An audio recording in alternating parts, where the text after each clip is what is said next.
Bismillahirrahmanirrahim. Assalamualaikum warahmatullahi wabarakatuh. Alhamdulillahi rabbil alamin. Allahumma fasalli wa sallim ala sayyidina wa nabiyyina wa maulana Muhammadin wa ala alihi wa sahbihi ajma'in, amma ba'du. Kembali kita melanjutkan pelajaran kita dalam kitab Bustanul Ahbar Mukhtasar Nailul Awtar di Fadilah Syekh Faisal bin Abdul Aziz Al-Mubarak. Nailul Awtar adalah syarah kitab himpunan hadis yang dihimpun oleh Taqiyuddin Ibnu Taimiyah Al-Muntaqa.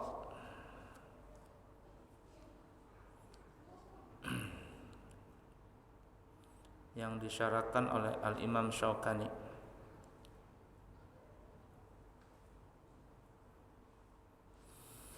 Baik, kita masih membahas yang berkaitan orang yang meninggalkan sholat, ya, hadis-hadisnya.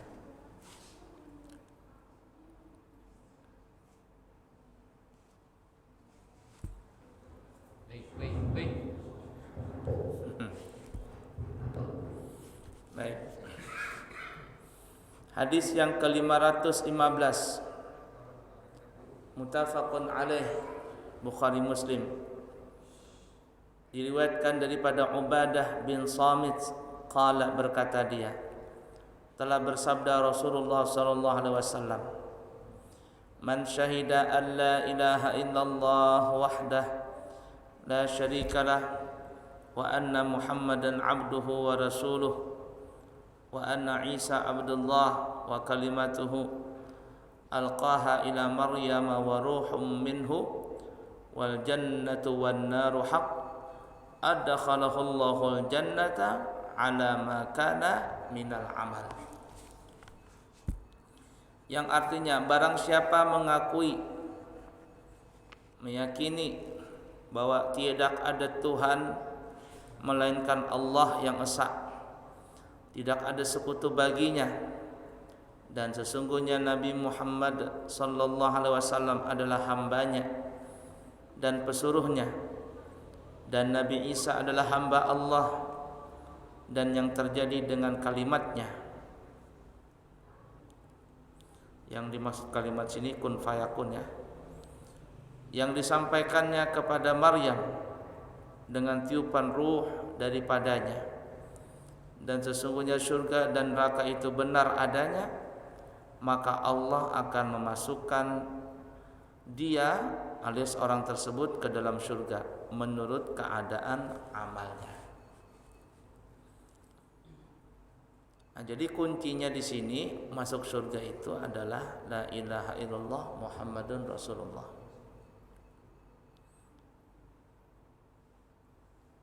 Itu kuncinya. Siapa yang mati dalam keadaan Islam, alias dia tidak menyekutukan Allah, meyakini Nabi Muhammad adalah utusan Allah, meyakini Nabi Isa adalah Nabiullah, bukan anak Tuhan dan sebagainya, dan meyakini surga neraka itu ada, maka Allah akan masukkan orang tersebut ke dalam surga, tergantung amalnya. Maksudnya adalah, kalau dia meyakini kalimat tauhid tadi, yakni mati dalam keadaan Islam, bagaimanapun dia amalnya, perbuatan jahatnya, dia ujungnya nanti masuk surga, walaupun mampir dulu dalam neraka. Ya, makanya tergantung amalnya tadi, ala makana minal amal, tergantung amalnya orang itu. Kalau amalnya sedikit, dosanya banyak, mampir dulu ke neraka. Kalau bisa jangan mampir-mampir ke neraka. Makanya mungkin pernah kita ceritakan di sini ya, guru siapa namanya yang lucu di Banjarmasin, sudah meninggal tuh orangnya.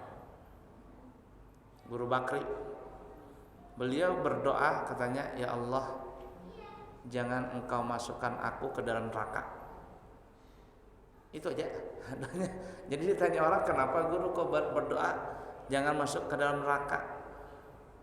Karena kata beliau, kalau ada orang berdoa ya Allah minta surga, bisa jadi orang itu mampir dulu ke neraka.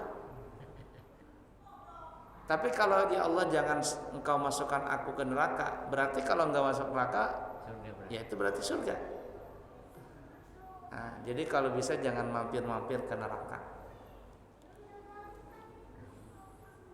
Nah, tergantung amalnya.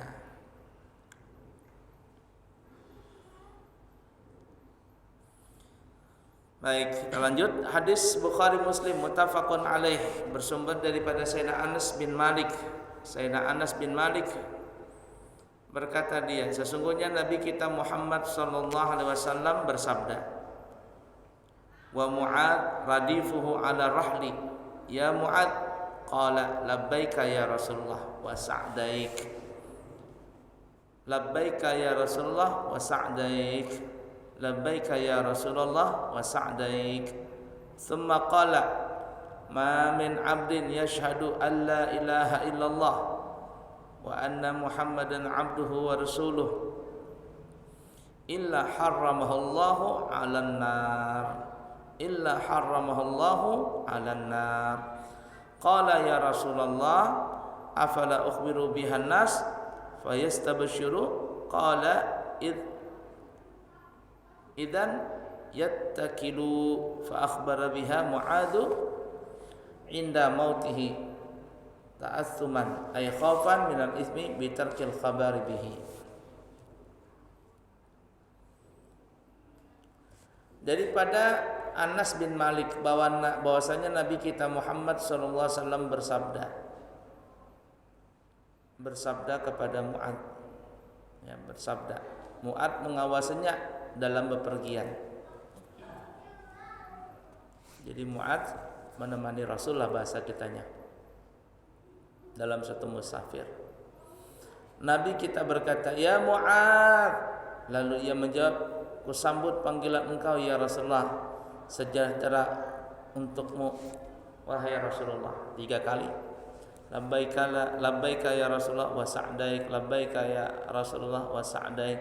Labbaika ya Rasulullah wa sa'daik. Bahasa kita, nggih pun, nggih. Ya, Rasul manggil Mu'adh bin Jabal tadi. Lalu apa kata Nabi?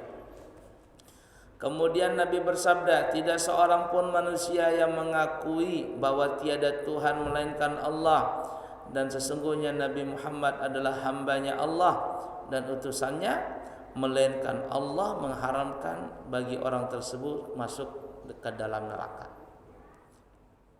Mu'adh bertanya, ya Rasulullah, apakah tidak perlu kusampaikan hal itu kepada manusia supaya mereka bergembira? Nabi menjawab, kalau begitu mereka akan menggantungkan syahadatnya itu saja. Lalu Mu'adh memberitahukan hal itu ketika akan mati, karena merasa takut berdosa kalau ia tidak memberitahukannya. Nah, di sini siapa yang meyakini kata Nabi, la ilaha illallah Muhammadun Rasulullah abduhu wa rasuluh, orang itu tidak bakal masuk neraka. Lalu kata Mu'adh, ya Rasul, bagaimana kalau aku sampaikan berita ini? Kata Rasul, kalau engkau sampaikan ini berita ini kepada yang lainnya, nanti kalau bahasa kitanya, khawatirnya orang yang nggak paham akhirnya cuman mengucapkan 2 kalimat syahadat, sudah enggak sholat nggak mau, puasa nggak mau, nggak ibadah lagi. Nah, nanti salah kaprah bahasanya, salah kaprah. Nah, tapi akhirnya di akhir hayatnya Imam Sayyidina Anas bin Malik, beliau pun menceritakan tentang hadis ini. Nah, kita bisa memahami hadis ini bukan hanya secara zahir hadis, tetapi kita harus memaknai tentang hakikat hadis ini. Maksudnya ada siapa yang meyakini la ilaha illallah Muhammadun Rasulullah, artinya itu mendarah daging dalam hati dia, mendarah daging di dalam dirinya. La ilaha illallah Muhammadun Rasulullah atau Muhammadun abduhu wa rasuluh, mendarah daging dalam dirinya. Artinya kalau dia menjadi darah daging dalam dirinya kalimat tauhid tadi, maka orang itu tidak akan berbuat maksiat, maka orang itu akan selalu melakukan perintah Allah. Itu rahasia di la ilaha illallah Muhammad Rasulullah.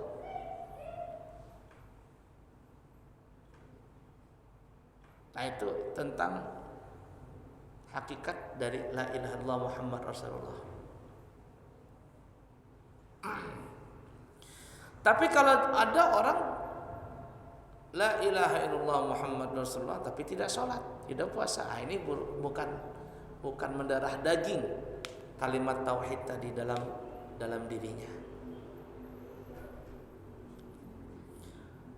Walaupun ibarat kata kalau orang itu beragama Islam, toh nanti juga akan keluar dari neraka dan masuk ke dalam surga.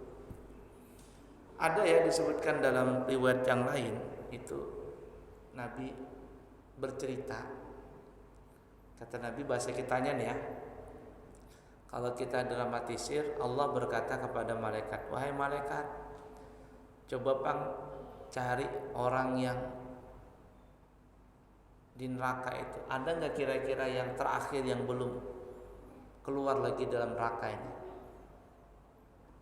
Kan orang yang masuk neraka asalkan dia orang Islam, itu nanti ending akhirnya akan masuk juga ke dalam surga. Tapi tidak tahu berapa lama dalam neraka itu. Padahal 1 hari di neraka sama dengan 1000 tahun di dunia, lama banget. Jadi Allah perintahkan malaikat untuk mencari seseorang yang paling terakhir keluar dari neraka itu. Ada nggak kira-kira lagi yang belum keluar nih? Maka malaikat itu pun mencari ke dalam neraka. Jar orang Banjar dikikih-kikih, tahu dikikih? Apa ya bahasa kitanya? Nah, kalau biasanya nih ya, kalau pasar itu kalau kebakaran, selesai kebakaran, itu nanti ada tuh yang orang mencari-cari itu. Nah, dikorek-korek. Apalagi ini sini tempat kemarin nih toko emas nih. Kalau di mana toko emas cari-cari sih dia. Siapa tahu ada emas yang terbakar. Nah, dikorek-korek. Biar orang Banjar dikikih-kikih sama malaikat. Abu itu dikorek-korek, cangkul-cangkul. Sekalinya ada orang. Pokoknya hancur lebur tuh badannya, enggak lagi kelihatan manusia sudah, pokoknya berdarah-darah, benanah-nanah, kelihatan tulang ini. Cuman yang tidak hancur cuman ada satu, la ilaha illallah Muhammad Rasulullah, dalam hatinya itu aja yang enggak hancur. Lalu malaikat bilang, ya fulan, ayo ikut. Kemana malaikat? Ikut sudah, bahasa kitanya, ikut aja. Diangkat sama malaikat, dikeluarkan dari neraka. Pokoknya orang ini enggak keluar sudah. Tercincang-cincang sudah di dalam neraka itu, belumuran darah apa saja. Tapi kan di neraka itu nggak bisa mati orang. Kita ini nanti kalau sudah bangkit dari kubur nggak ada mati lagi. Kalau kita nanti hidup setelah kematian dalam kubur, yakni hari kebangkitan, setelah itu nggak ada mati. Jadi orang ini diangkat dari neraka lalu dimandikan di suatu telaga begitu. Mandi situ. Yang gosong-gosong, yang hirang-hirang itu rontokan semuanya. Rontok.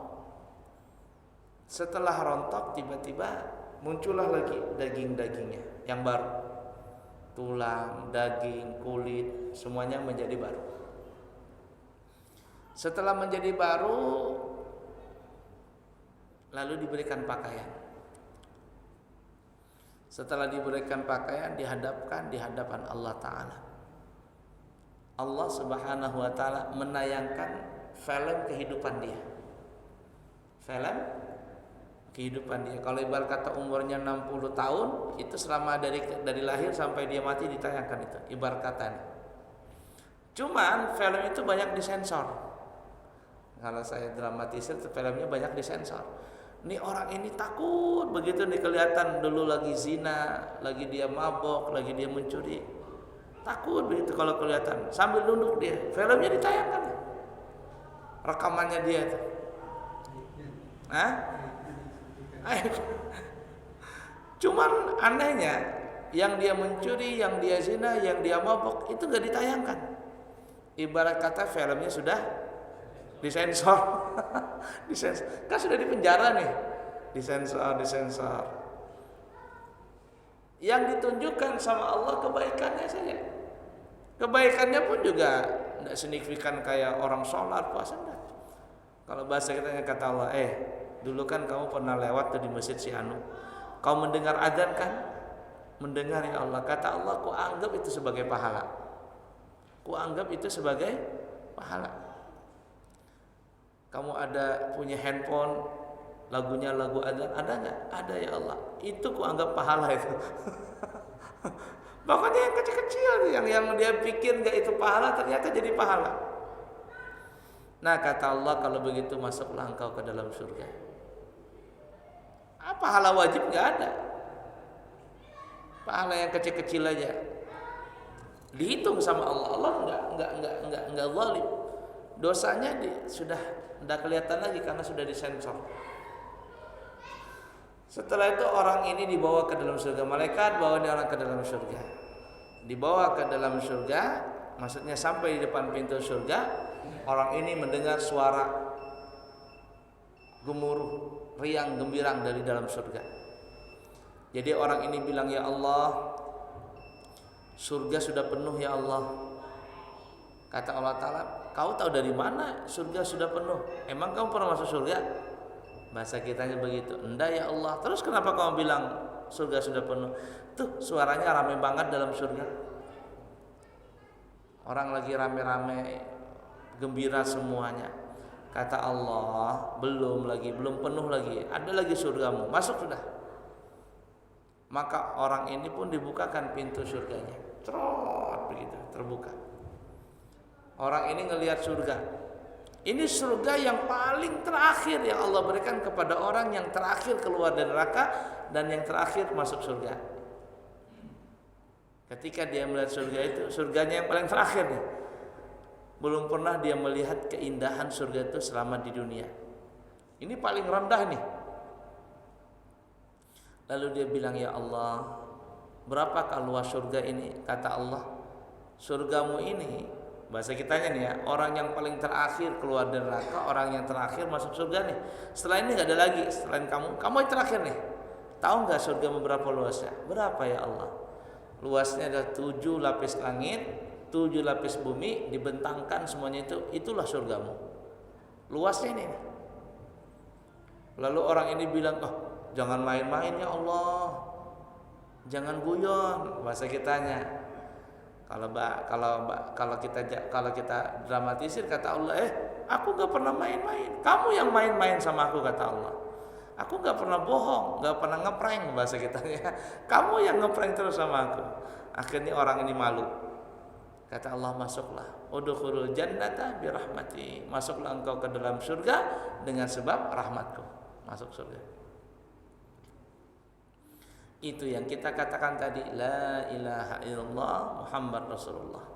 Pasti masuk surga. Allah haramkan api neraka untuk membakarnya. Yang badan terbakar, tapi hatinya ini enggak terbakar.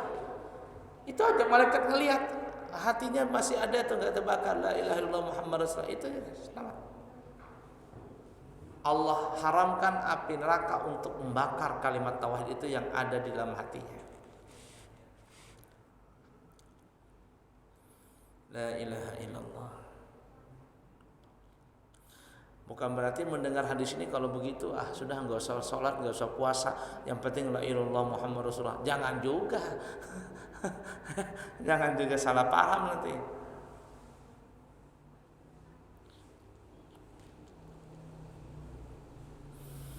Baik, hadis riwayat Imam Muslim.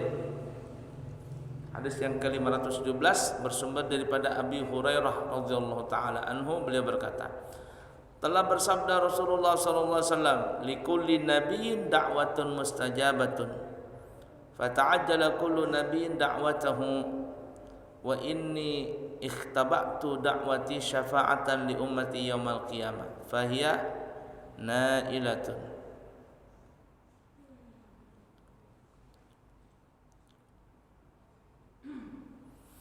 Insyaallah man mata min ummati la yusyriku billahi syai'a.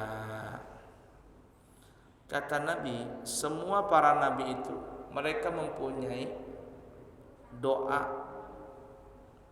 yang mustajab. Mereka punya senjata doa yang mustajab. Allah berikan tuh doa-doa mustajab. Semua para nabi punya itu. Cuman kata Nabi, karena itu setiap nabi mendahulukan doanya. Jadi Allah berikan doa mustajab untuk nabi. Kalau ibarat iklan itu, ku beri engkau 3 permintaan. 3 permintaan. Nabi juga begitu, para nabi. Bahasa kitanya gitu ya. Allah sudah berikan doa mustajab. Cuman kata Nabi Muhammad SAW, nabi-nabi yang lain itu mereka berdoa minta disegerakan doanya itu di dunia. Lain aku, kata Nabi, aku juga punya doa mustajab. Cuman aku simpan doa ini,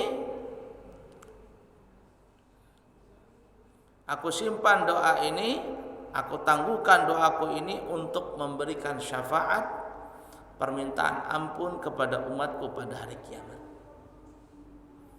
Dan syafaat itu akan didapat insyaallah oleh siapapun yang mati dari umatku yang tidak menyekutukan Allah dengan sesuatu apapun. Pokoknya kalau ada orang Islam, asalkan dia tidak menyekutukan Allah, intinya mereka akan masuk surga dengan syafaat Nabi Muhammad SAW. Itu doa mustajab Nabi yang Nabi simpan di akhirat nanti. Makanya ketika di padang mahsyar nanti, Nabi pun bersujud di hadapan Allah.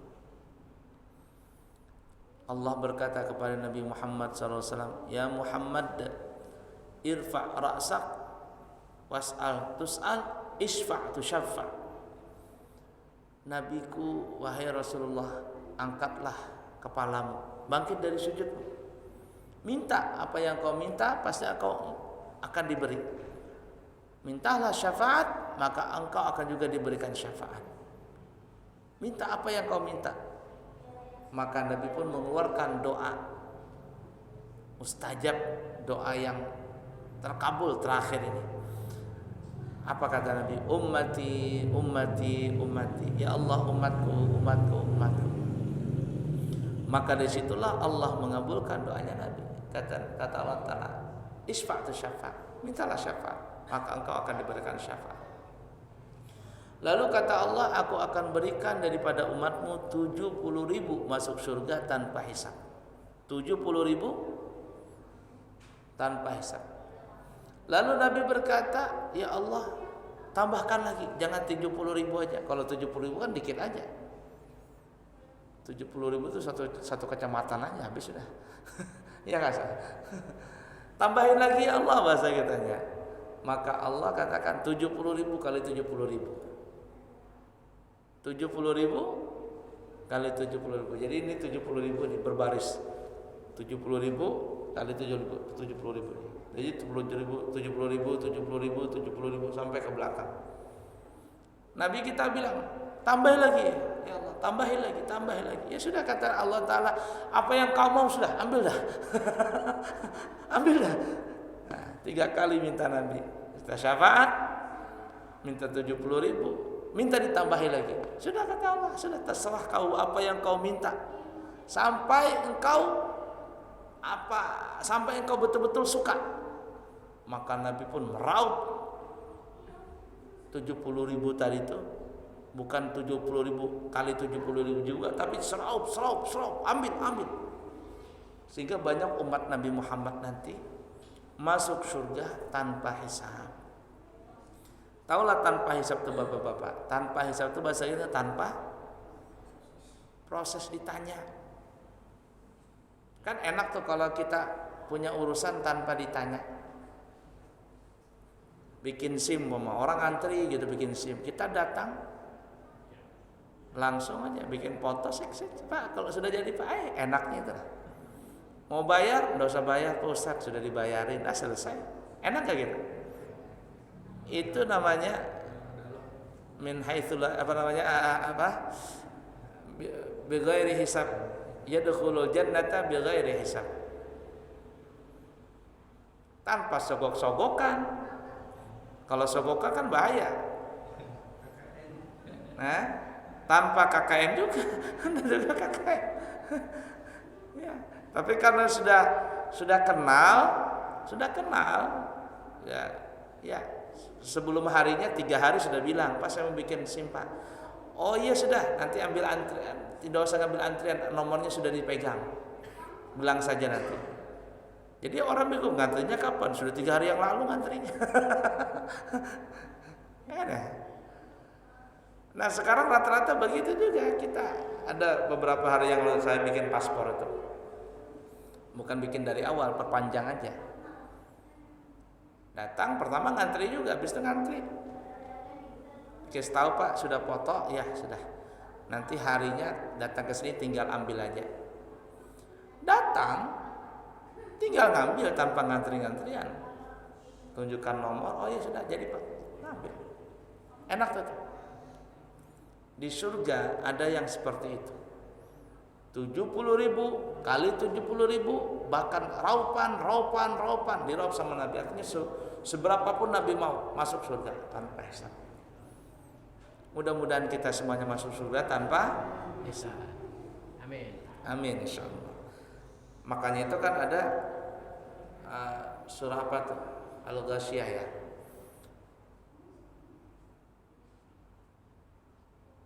Apa tuh?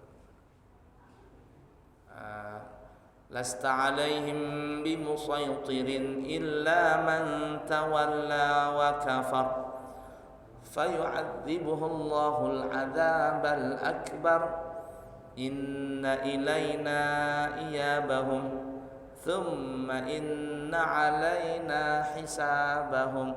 Kembali mereka kepada kami kata Allah, dan hisabnya kepada kami.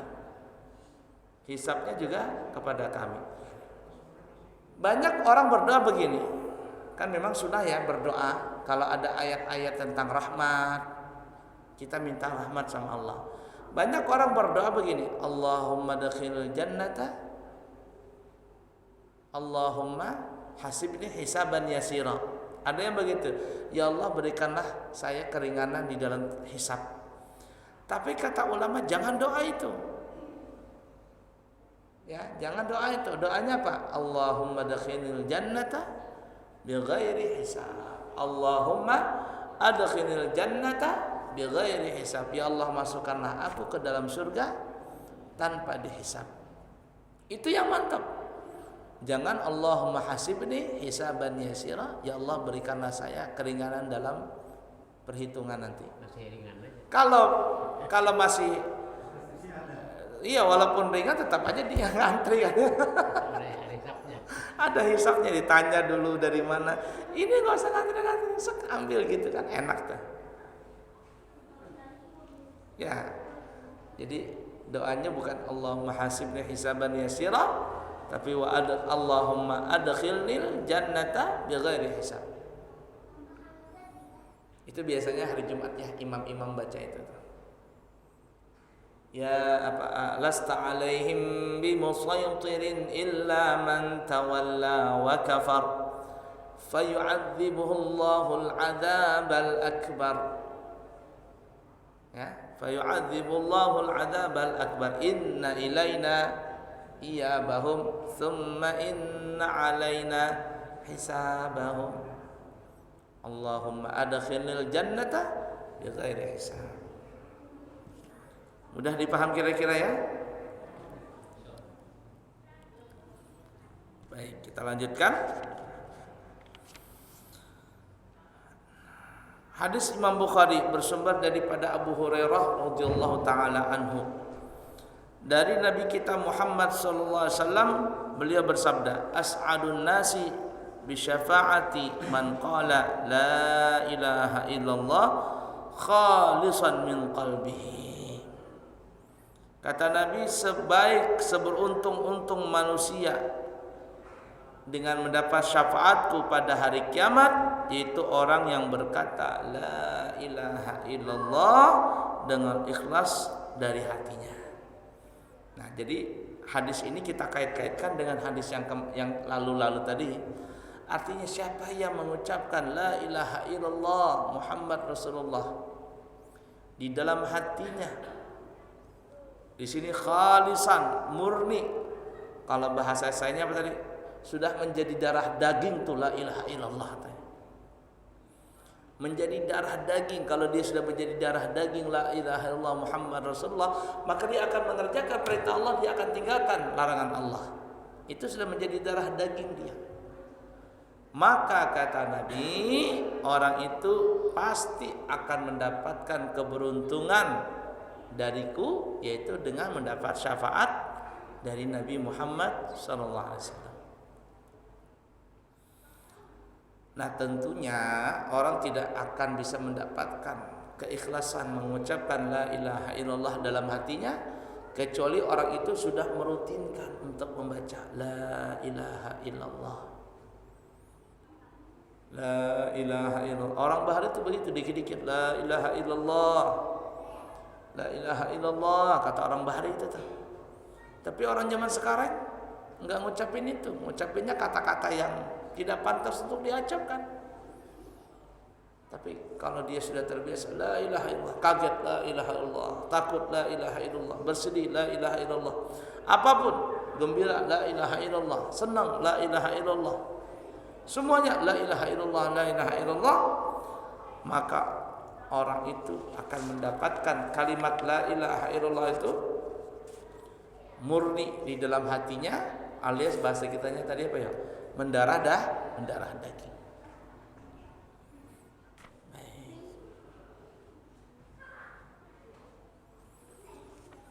La ilaha illallah.